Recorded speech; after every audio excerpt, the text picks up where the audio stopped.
Lady Aghori ముందు చెప్పినట్లుగానే తిరిగి తెలంగాణలో అయితే అడుగుపెట్టడం జరిగింది. అంటే పోలీసులు ఆమెని బోర్డర్ దాటించిన విషయం అయితే తెలిసిందే. ఆ తర్వాత ఏపీకి వెళ్ళిపోయి అక్కడ నుండి పుణ్యక్షేత్రాలు దర్శించుకోవడం, శ్రీకాళహస్తిలో ఒక పెద్ద హంగామా సృష్టించడం అయితే జరిగింది. అందరికీ తెలిసింది, అందరూ చూస్తూనే ఉన్నారు. అయితే ప్రస్తుతం ముందుగా తాను ఏదైతే చెప్పిందో తిరిగి తెలంగాణ గడ్డ మీద అడుగు పెడతానని ఆమె ఎప్పుడైతే సవాల్ చేసిందో సవాలు చేసినట్లుగానే తిరిగి తెలంగాణలో అయితే అడుగుపెట్టడం జరిగింది. ఆమె తాజాగా మీరు చూసుకున్నట్టయితే ఇటీవల శంషాబాద్ ఎయిర్పోర్ట్ కాలనీలో ఏదైతే హనుమాన్ ఆలయంలో నవగ్రహాల విగ్రహాలను ధ్వంసం చేశారో ఆ ఘటన అయితే ఆమె తెలిసిన వెంటనే ఆమె తిరిగి ఇక్కడ హైదరాబాద్ రావడం అయితే జరిగింది. ప్రస్తుతం ఆవిడ శంషాబాద్లో ఉన్నటువంటి హనుమాన్ ఆలయాన్ని దర్శించుకుంది. అంతేకాకుండా అక్కడ ప్రత్యేక పూజలు కూడా చేయడం జరిగింది. తర్వాత అక్కడ నుంచి తాను జూకాల బయలుదేరేందుకు అయితే సన్నద్ధమైతే అవుతూ ఉండగా అక్కడ ఒక చిన్న ఘటన అయితే చోటు చేసుకుంది. ఇప్పుడు ఆమె అంటే అక్కడ ఉన్నటువంటి స్థానికులు కొందరు ఆమె కారులో ఉండగా ఆమెను చూసి కొంతమంది పురుషులు ఎవరైతే ఉన్నారో అక్కడ స్థానికులు ఆవిడని చూసి నవ్వారంట. ఆవిడ తనను అవహేళన చేశారని చెప్పి ఆవిడ అఫెండ్ అయితే అవ్వడం జరిగింది. కారులో కూర్చొని అసలు నేను మీకోసం పోరాడుతుంటే, నేను ఏదైతే సనాతన ధర్మం కోసం పోరాడుతున్నానో ఈ సమాజంలో మహిళల మీద జరుగుతున్నటువంటి అఘాయిత్యాలు, అకృత్యాలు ఏవైతే ఉన్నాయో వాటికి సంబంధించి వ్యతిరేకంగా నేను పోరాడుతున్నానో అలాంటిది నన్ను చూసి మీరు అవహేళన చేస్తారా, నన్ను చూసి మీరు నవ్వుతారా అంటూ ఆవిడైతే ఫీల్ అవ్వటం అయితే జరిగిందంట. అందుకనే అక్కడ నుంచి నేను కదిలేది లేదు అని చెప్పి కారులోనే కూర్చొని పైగా తాను అక్కడే ఆత్మార్పణ చేసుకుంటానని కూడా స్టేట్మెంట్స్ అయితే ఇవ్వడం జరిగింది. గతంలో కూడా అఘోరి ఆత్మార్పణకు సంబంధించి మనం వ్యాఖ్యలు చేయడం చూసాము. ఆ సమయంలోనే ఆవిడని పోలీసులు అయితే నిర్బంధించి ఆమె స్వగ్రామంలో ఆమె ఇంటిలో వాళ్ళ తల్లిదండ్రుల దగ్గర అయితే ఒక 3 రోజులు ఉంచడం జరిగింది. ఆ తర్వాత అక్కడ నుంచి నేరుగా బోర్డర్ దాటించేసి మహారాష్ట్ర బోర్డర్ సమీపంలో అయితే ఆమెను వదిలిపెట్టడం జరిగింది. ఆ తర్వాత ఆవిడ అటు నుంచి ఏపీ వెళ్ళిన విషయం కూడా అందరికీ తెలిసిందే. ఇప్పుడు మళ్ళీ తెలంగాణకు తిరిగి వచ్చి హైదరాబాద్లో ఈ హనుమాన్ ఆలయం ఏదైతే అక్కడ నవగ్రహాల విగ్రహాలు ధ్వంసం జరిగిందో అక్కడికి వెళ్ళి ప్రత్యేక పూజలు చేయడమే కాకుండా అక్కడ స్థానికులు ఆమెను అవహేళన చేశారని చెప్పి ఆమె మనస్తాపానికి గురయ్యి ఇప్పుడు ఇక్కడే నేను ఆత్మార్పణ చేసుకుంటాను అంటూ ఆవిడ కారులో కూర్చోవడం అయితే జరిగింది. ఆమె కేవలం మాటలు మాత్రమే అనడం కాకుండా ఆమె దగ్గర ఉన్నటువంటి లైటర్ ఒకటి ఉంటే అది తీసుకొని ఆమె దగ్గర ఉన్నటువంటి అగరబత్తీలోకి తీసుకొని కొన్ని అగరబత్తీలను అయితే వెలిగించి తన పక్కన ఎప్పుడూ కూడా ఒక పెట్రోల్ క్యాన్ అయితే రెడీగా ఉంచుకుంటుంది. ఎందుకంటే ఆమె ఏ సమయంలో ఎంత దూరం వెళ్ళాలో తెలియదు కాబట్టి ఏదైతే ఆ సేఫ్ సైడ్ పెట్రోల్ క్యాన్ పెట్టుకుంటుందో గతంలో కూడా మనం చూసిన శ్రీకాళహస్తిలో అదే పెట్రోల్ క్యాన్ నిండా ఉన్నటువంటి పెట్రోల్ తీసుకొని తన ఒంటి మీద కారు మీద పోసుకోవడం జరిగింది. ఇప్పుడు అదే పెట్రోల్ క్యాన్ తన పక్కన పెట్టుకొని ఈ అగరబత్తీలను ఏదైతే ఉంటే వెలిగించి ఆ మంట కూడా పెట్రోల్ క్యాన్ దగ్గరకు పెట్టి నేను ఇక్కడే ఆత్మార్పణ చేసుకుంటానంటూ కూడా అందరినీ భయభ్రాంతులకు గురి చేయడం అయితే జరిగింది. ఆ 4 మిర్రర్స్ కూడా అంటే కారు మొత్తం కూడా లాక్ చేసుకొని ఆ అగరబత్తీలు వెలిగించుకొని ఎలా కూడా అంటే బయట గాలి లోపలికి కానీ లోపల గాలి బయటికి వచ్చే ప్రసక్తే లేకుండా అగరబత్తీలు కూడా అన్నీ వెలిగించుకొని ఆమె లోపలే కూర్చోవడం జరిగింది.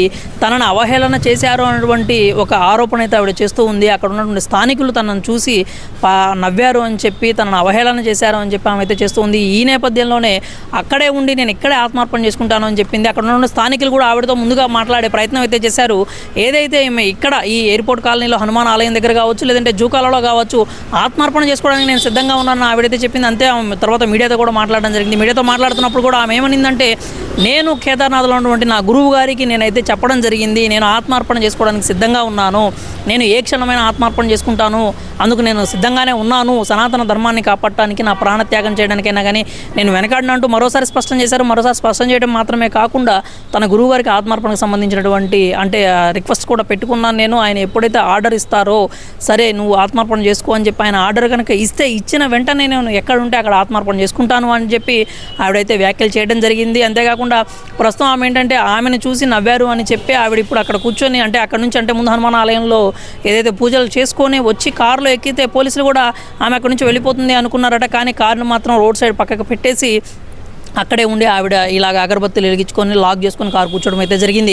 ప్రస్తుతం అక్కడ స్థానికులందరూ కూడా అఘోరిని చూసేందుకు ఎగబడుతూ ఉన్నారు. అసలు అఘోరిని ఇప్పటివరకు మేము వార్తల్లో చుట్టమే, టీవీల్లో చుట్టమే, కానీ ఇట్లా నేరుగా మా దగ్గరికి వచ్చేసరికి అసలు ఆవిడ ఎలా ఉంటుంది, ఏంటి, ఎలా మాట్లాడుతుంది, మేము స్వయంగా చూడాలి అనేటువంటి ఆ ఉత్సుకత ఏదైతే ఉందో ఆ ఉత్సాహంతోనే అందరూ కూడా స్థానికులు ఆమె దగ్గరికి వెళ్ళడం, ఆమెను చుట్టుముట్టడం చేస్తూ ఉన్నారు. అయితే ఏదైతే పురుషులు ఆమెను అవహేళన చేశారని చెప్పి ఆవిడ చెప్పిందో ఆ నేపథ్యంలోనే ఆమె కారు దగ్గరగా ఎవరైనా పురుషులు వెళ్ళినా కానీ ఆవిడ కోపోద్రిక్తురాలైపోయి ఆ అద్దాలను కూడా బద్దలు కొట్టడం జరుగుతుంది. అంతేకాకుండా పోలీసులు తనని నిలువరించారని చెప్పి ఆమె ఆగ్రహం వ్యక్తం చేయడం కూడా జరిగింది. అసలు పోలీసులు నన్ను ఎందుకు ఆపుతున్నారు, నేను చేసిన తప్పేంటి, నేనేమైనా గుళ్ళు పగలగొట్టానా, మసీదులు పగలగొట్టానా, చర్చిలు ధ్వంసం చేశానా, లేకపోతే ఆడపిల్లలు ఎవరైనా అబ్బాయిల మీద నేను అఘాయిత్యానికి పాల్పడ్డానా, నన్నెందుకు పోలీసులు అడ్డుకుంటున్నారు, నన్నెందుకు నిలువరిస్తున్నారు, అసలు వీళ్ళు నన్ను ఆపే ప్రయత్నం ఎందుకు చేస్తున్నారు అంటూ కూడా ఆమె ప్రశ్నించడం జరిగింది. అంతేకాకుండా అసలు ఎందుకు పోలీసులు మిమ్మల్ని ఎందుకు అడ్డగించారు అని చెప్పి ప్రశ్నించగా ఆ విషయాన్ని పోలీసుల్ని అడగండి, వాళ్ళు అసలు నన్ను ఎందుకు అడ్డగిస్తున్నారు, నేను చేయాలనుకున్న పనికి వాళ్ళు ఎందుకు అడ్డం పడుతున్నారు అంటూ కూడా ఆవిడ ఆగ్రహం వ్యక్తం చేయడం అయితే జరిగింది. ప్రస్తుతం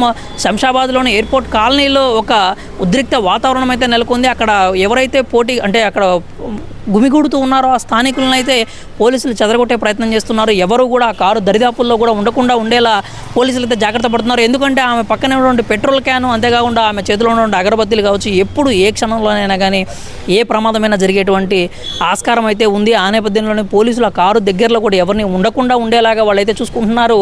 అక్కడ ఉన్నటువంటి స్థానికులను చెదరగొట్టడం జరిగింది. ఎవరు కూడా ఆ కారు దరిదాపుల్లో ఉండకుండా ఉండే ప్రయత్నాలు అయితే పోలీసులు తీసుకుంటూ ఉంటున్నారు. కానీ ఆ అఘోరి మాత్రం అక్కడి నుంచి కదిలే ప్రసక్తి అయితే కనిపించడం లేదు. ఎందుకంటే తననే అవహేళన చేశారనేటువంటి ఆరోపణ అయితే ప్రధానంగా చేస్తూ ఉంది.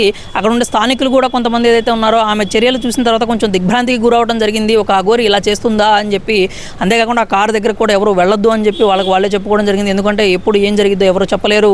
ఆవిడ కావాలని చేసినా అనుకోకుండా చేసినా అక్కడ ఉండే పెట్రోల్ కనుక ఏదైనా ఈ నిప్పురవ కానీ తగిలితే అక్కడ ఆ కారు కావచ్చు, అక్కడ ఉన్నటువంటి అఘోరి కావచ్చు, కారులో ఉన్న అఘోరి కావచ్చు, లేదంటే ఆ చుట్టుపక్కల ఉన్నటువంటి స్థానికులకు కూడా ఊహించని ప్రమాదం జరిగేటువంటి ఆస్కారం అయితే ఉంది. అందుకనే స్థానికులు కూడా ఎవరు ఆ కారు దగ్గర ఉండకుండా పోలీసులు అయితే జాగ్రత్తలు తీసుకుంటున్నారు. అక్కడ నుంచి ఆవిడ జూకాల వెళ్తానని చెప్పింది. మరి అక్కడికి వెళ్తుందా, లేకపోతే ఇక్కడే ఉండి సాయంత్రం అంటే ఇక్కడే ఉండి ఆమె నిరసన అనేది తెలియజేయడం జరుగుతుందా, లేదంటే పోలీసులు ఆమెను అక్కడ నుంచి అంటే గతంలో అయితే జస్ట్ నిర్బంధించారు, ఈసారి ఏమన్నా ఆమెను అదుపులోకి తీసుకోవడం లేదంటే అరెస్ట్ చేయడం లాంటివి ఏమైనా చేస్తారా, మరోసారి బోర్డర్ దాటించే ప్రయత్నం చేస్తారా అనే విషయాలు అయితే తెలియాల్సిందే. ప్రస్తుతం మాత్రం శంషాబాద్ ఎయిర్పోర్ట్ కాలనీలో అయితే హై టెన్షన్ వాతావరణం నెలకొని ఉంది. అఘోరి చేసిన పనికి అక్కడ ఉన్నటువంటి స్థానికులందరూ కూడా దిగ్భ్రాంతికి గురవడం జరిగింది.